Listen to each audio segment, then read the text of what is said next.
स्वागत है आप सभी का। आज हम देखने जा रहे हैं एक नया कोरियन ड्रामा जो कि अभी ऑनगोइंग है और इसका नाम है लवली रनर। ये एपिसोड नंबर 1 है।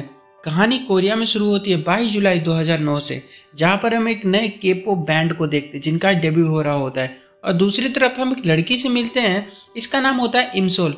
सोल अभी हॉस्पिटल में लेटी हुई है, मर रही होती है, इसका एक्सीडेंट हुआ है और उसमें इसके पैर चले गए हैं, मतलब ये अपाहिज हो गई होती है। और मॉम भी बहुत परेशान है, अपनी बेटी को ऐसे हिम्मत हारता हुआ देखकर बहुत दुखी हो रही होती है। उसका मन बहलाने के लिए यहाँ वहाँ की बातें करती है, पर सोल कोई रिएक्शन नहीं देती है। मोम जब उठ के यहाँ से जाने लगी तो उनसे ग्लास गिरकर टूट जाता है, जिसे को उठाकर सोल अपने हाथ को काटने लगती है। यहाँ पर वो केपॉप आर्टिस्ट जो होते हैं उनको रेडियो स्टेशन पर बुलाया गया होता है, ऐसी रैंडम लोगों को कॉल लगाकर उनसे बातें करने के लिए, और कॉल सोल को लग जाती है। सोल ने कॉल उठाया तो सामने से इसी ग्रुप का एक मेंबर रियू सुंजय होता है।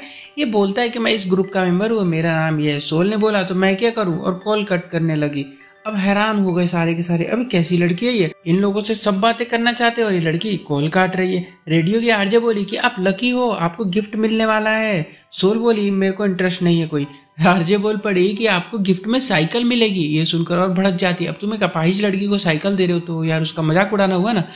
बोली अबे मुझे नहीं चाहिए, मैं अपाहिज हूँ, मेरे लिए रोज नई मैयत का माहौल होता भाई, नहीं जीना है मुझे, दोबारा कॉल नहीं करना है यहाँ पर, अच्छा नहीं होगा वरना। और फोन को फेंक देती है। रियू बोला अच्छा सुनो मेरी बातों को ध्यान से, तुम जिंदा हो यही बहुत बड़ी बात है, तुम्हें खुश रहना पड़ेगा, तुम्हारे अपने जो है वो तुमको देखकर खुश रहते हैं। हाँ आज अच्छा दिन नहीं है लेकिन कोई बात नहीं, आने वाला जो टाइम है जो दिन है वो बहुत अच्छा होगा। अब ये सुनकर सोल बहुत तेज से रोने लग जाती है और टाइम आ जाता है 2022 का। अब सोल बड़ी हो गई होती है।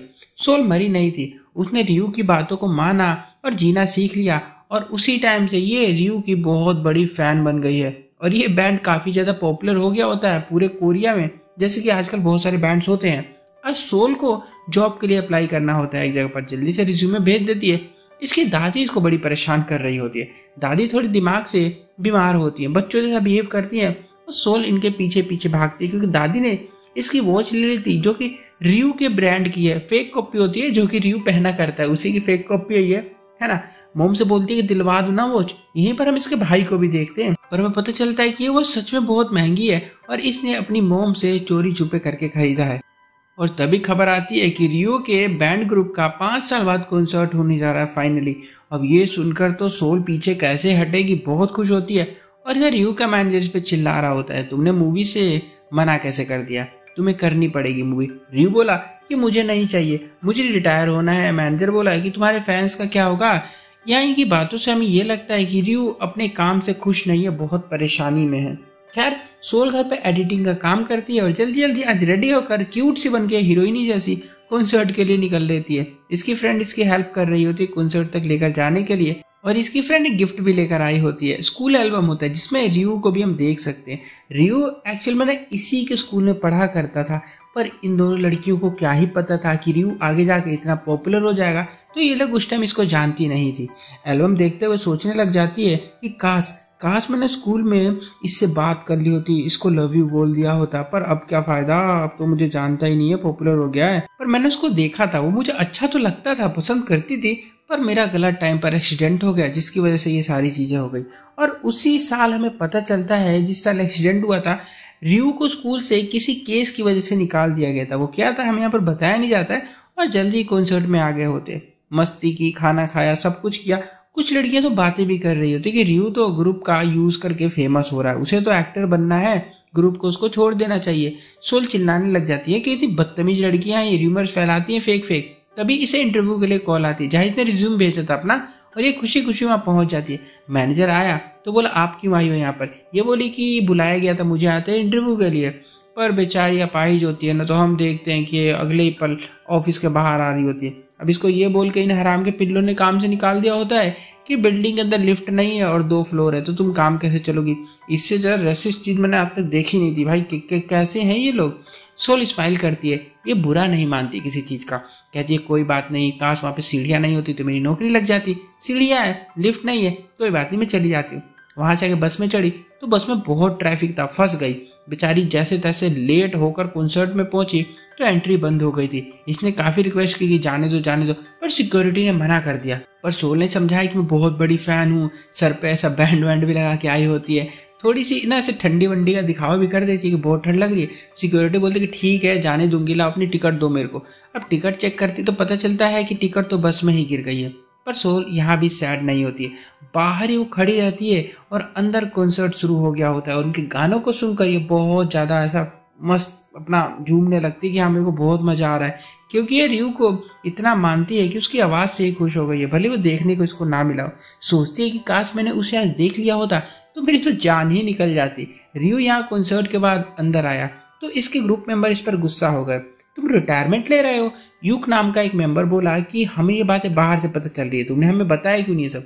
रियू बोला कि मुझे अकेला छोड़ दो, जाओ यहाँ से सबके सब। यहाँ से घर जाते हुए सोल से एक आदमी टकराया और इसका फोन गिर गया और टूट गया, वो काम नहीं कर रहा है। अब रात को अकेले घर जाना पड़ेगा और आज पहली स्नोफॉल भी हो रही होती है सीजन की। रात काफी हो गई है, पर प्रॉब्लम तो तब हुई जब इसकी व्हील चेयर ने काम करना बंद कर दिया ठंड की वजह से, क्योंकि ये इलेक्ट्रॉनिक होती है। अब यहाँ पर बैठकर ये रोने लग गई बेचारी, क्योंकि दिन कितना खराब था इसका, देखा तुम लोगों ने। अभी कितनी चीज़ों को इग्नोर कर सकती, कितनी हंस सकती है। हमारे साथ बुरा होता है, हम हंस गए, दो चीज़ें बुरी हो फिर भी हंस रहे हम। पर ऐसा नहीं ना कि हर चीज़ बुरी होती है, कभी ना कभी तो इंसान टूटेगा ना। तभी रियू की कार यहाँ से गुजर रही होती है और वो देखता है व्हील चेयर पर एक लड़की को, तो इसके पास अम्ब्रेला लेकर आता है और ये सीन देखकर ऐसा मजा आ जाता है ना, सोल तो इतनी शौक हो जाती है कि अरे ये कहाँ से आ गया। रियू बोलता है कि क्या हुआ तुम्हें, तुम किसी प्रॉब्लम में हो क्या? सोल तो कांप रही होती है डर के मारे। रियू इसे वार्म बैग देता है और बोला ठीक हो तुम? सोल बोली कि मैं तुम्हारी बहुत बड़ी फैन हूँ, डेब्यू से पहले से ही फैन हूँ मैं तुम्हारी। रियू बोला हाँ जानता हूँ, मैं तुम्हारे वो हेडबैंड को देख के समझ गया था तुम मेरी फैन हो। सोल बोली कि तुमने मेरी जान बचाई थी, नई लाइफ दी थी तुमने मुझे। रियू बोला कि चलो मैं तुम्हें घर छोड़ दूँ। सोल खुश हो जाती है, वाह। पर तभी इसकी फ्रेंड आ जाती है दांत फाड़ते हुए कार लेकर और पूरे प्लान पे पानी फेर देती है। जाते हुए अम्ब्रेला को देख रही होती है जो इसको रियू ने दिया है और इसने बदले में रियू को कैंडी दी होती है। रियू की नजरें तो कैंडी से हट ही नहीं रही होती है, पर सोल तो घर आकर बहुत खुश हो रही होती है बेचारी। अपनी मॉम को बताती है, पता क्या हुआ, ये हुआ वो हुआ। अच्छा मॉम ये बताओ कि मेरा एक्सीडेंट कैसे हुआ था, किसने किया था, आपको पता है क्या कुछ? मॉम बोली पता नहीं, मैं भूल गई हूँ किसने किया था। सोल ने भी इस बातों को इग्नोर किया और रूम में आ गई। इसने रियू का अम्ब्रेला, उसका वो हॉट बैग जो उसने दिया था ना उसको, वहाँ पर ठंडी लग रही थी तो, एंड एक वॉच, वही वाली जो सुबह भिड़ंत हो रही थी जिसके लिए वो संभाल के रखी होती। वॉच ने काम करना बंद कर दिया होता है। सोल ने इसको फिर से पहन लिया और तभी फोन ग्रुप में मैसेजेस आने लगे, कॉन्सर्ट की फोटोज आने लगी, जिसको देखकर ये फिर से दांत फाड़ने लगती है। यहाँ रियू ने होटल से कूदकर सुसाइड करना चाहा, पानी में गिर गया और जल्दी जल्दी न्यूज चारों तरफ फैल गई। पर सोल को लगता है कि सेलिब्रिटी की फेक न्यूज है, आए दिन आती रहती है। पर जब इसने लाइव वीडियो देखी तब इसके होश उड़ गए और सोल अपना व्हील चेयर लेकर तेजी में हॉस्पिटल की तरफ भागने लगी। एक पुल पर पहुंची और एक साइकिल से टकरा गई, जिसकी वजह से इसकी वॉच नीचे गिर गई। सोल वॉच लेने के लिए नीचे गई पर वहां पर ये गिर जाती है और यहाँ पर डॉक्टर ने बोल दिया कि रियू अब मर चुका है और ये काफी ज्यादा दुखद खबर होती है। सोल को वॉच तो मिल गई पर सामने बिग स्क्रीन पर यह खबर भी मिलती है कि रियू अब मर चुका है। सोल को तो ऐसा फील हो रहा है कि मैं बता नहीं सकता हूँ। न्यूज वालों का कहना है कि रियू काफी टाइम से डिप्रेशन का शिकार था और उसने ये सब उसी की वजह से कर दिया। सोल रोने लग जाती कि मुझे नई लाइफ देकर बताओ, खुद इसने ऐसा कर लिया। ये खुद दुनिया को बताता था, मुझे बताता था कि हमें जीना चाहिए, आज दिन खराब है कल अच्छा होगा, और इसके मन में ये सारी चीजें चलती थी। क्यों? पर गलती से इसकी वॉच का बटन भी दब जाता है और एक तेज लाइट आती है और सब कुछ रुक जाता है इसके अलावा, और इसकी आंखें खुलती है क्लास के अंदर। इसकी उम्र यही 15-16 साल की होगी शायद और स्कूल में बैठी हुई है। टीचर ने कहा सोने आती हो यहाँ पे, उठो चलो। उठाया। अब इसके होश उड़ गए होते हैं कि अभी भी खड़ी कैसे हो गई, मेरे तो पैर खराब थे। रो रही होती है बेचारी। इसे लगता है कि एक सपना है। बाहर भागी रियू के पास पूछने के लिए, जानने के लिए कि क्या वो जिंदा है, और भागती भागती स्विमिंग रूम में आ गई, क्योंकि रियू उन दिनों स्विमिंग किया करता था, क्योंकि इसकी उम्र भी 16-17 साल की ही थी। अब यहाँ पर आई, सोल चिल्लाने लगी इसका नाम, भागते हुए इसके पास इसको हक किया, और रियू को समझ नहीं आ रहा कि ये लड़की आखिर है कौन, ये ऐसी हरकतें क्यों करी है, क्या ये पागल है? और बोलने लगी कि तुमने इतना कुछ अकेले कैसे झेला, आई लव यू। अब गार्ड उसको उठाकर बाहर फेंक देते हैं।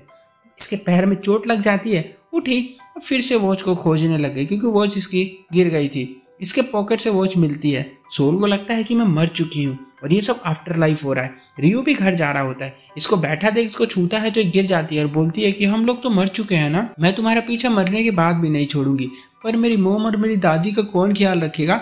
रियू बोला, अबे पागल हो क्या तुम, मुझे जाने दो, हटो यहाँ से। सोल इसे जाने नहीं देती है। रियो को लगता है कि ये लड़की सच में पागल है, तो डर के टैक्सी लेके भाग जाता है यहाँ से। सोल सोच रही होती है कि अरे ये तो मर चुका है ना, तो टैक्सी कैसे ले सकता है। तभी मॉम की कॉल आती है और कहती है ना कि अबे कहाँ हो तुम, स्कूल से कैसे भागी, इतनी हिम्मत तुम्हारी, घर आओ फिर बताती हूँ।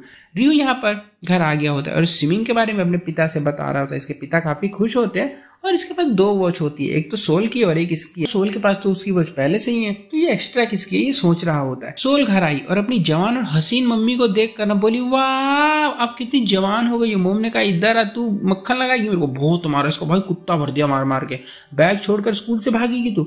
तभी कैलेंडर पर नजर पड़ी इसकी, 2008 का टाइम चल रहा होता है, यानी कि उस बॉय बैंड यानी रियो के डेब्यू से 1 साल पहले का। और दादी माँ की कंडीशन भी बिल्कुल ठीक होती है और अभी इसका एक्सीडेंट होने में भी 1 साल है, क्योंकि 2009 में इसका एक्सीडेंट हुआ था। सोल अब समझ गई होती है कि ये सब कुछ सपना था। फिर रूम में आई और देखा, कहा वाह मेरा रूम तो वैसे का वैसा ही है। इसको फिर याद आता है कि इसका एक्सीडेंट हो गया था, इसके पैर अपाहिज हो गए थे, लेकिन अभी इसके पैर तो बिल्कुल ठीक है। उनको टच करके बहुत रोने लगती है और फिर रात को मोम और दादी माँ के बीच में जाकर सोते हुए ये कहती है कि मैं सो तो रही हूँ, काश ये सब सपना ना हो और मैं कल भी यहीं पर उठूँ। और अगली सुबह जब उठती है तो इसके पैर फील नहीं हो रहे होते जैसे पहले नहीं होते थे, मानो फिर से अपाहिज हो गई हो। लेकिन फिर देखती है कि इसका भाई इसके पैरों पर सोया होता है, तो उसको लात मार के भगा देती है और अपने भाई को देख के भी शौक होती है, क्योंकि काफी अभी छोटा और जवान होता है। फिर खुशी खुशी स्कूल आती है। रियो भी इसकी वॉच लेकर आया है, सोच रहा है दूं ना दूं। सोल ने इसको देखते स्माइल करना शुरू कर दिया और याद करने लग गई कि कैसे मर गया था सपने में यार, रोने लगती है। तभी बारिश होने लगी। रियो इसके पास अम्ब्रेला लेकर आया और बोला क्या हुआ, रो क्यों रही हो। और यहाँ पर एपिसोड 1 खत्म हो जाता है। वीडियो अच्छा लगे वीडियो लाइक करना और इसके अगले एपिसोड के लिए चैनल को जरूर सब्सक्राइब कर देना। मिलता हूँ तब तक के लिए, बाय।